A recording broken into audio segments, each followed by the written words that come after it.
ज्यांच्याकडनं अपेक्षा आहे ती लोक पण मदत करत नाही, ती अधिकारी लोक पण मदत करत नाही ती. आणि मी अडचणमध्ये हे सांगून सुद्धा ती लोक मदत करत नाही ती माझी.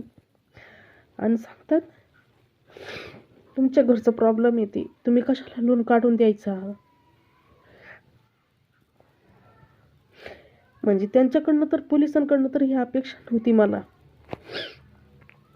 तुम्ही कशाला लोन काढून द्यायचा, तुमचा घरचा विषय आहे, ती इथपर्यंत काय येत आहे तुम्ही घेऊन.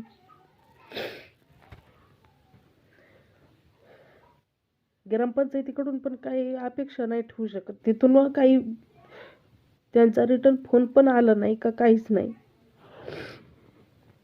म्हणजे एखादी अडचणमध्ये असलं तर त्यांची मदत करण्याऐवजी हे लोक मलाच हे करतात. म्हणजे तू का लोन काढून द्यायचा, तू कशाला तुझे डॉक्युमेंट द्यायचे.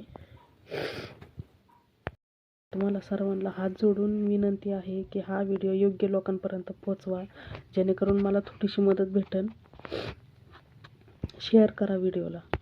असं झालं आहे की ही जो ते आहेत ते फायनान्सवाली लोक ते दारातून हलतच नाहीत, ते खूप त्रास देतात. आता उद्या येतील, उद्या हा त्यांचा हप्ता आहे, माझ्याकडे पैसे नाही. 3 दिवस झालं मी माझी मुलगी दोघी पण आजारी आहे, आम्हाला दोघींना सारखा दवाखाना चालू आहे. ते दारातून हलणारच नाही ती.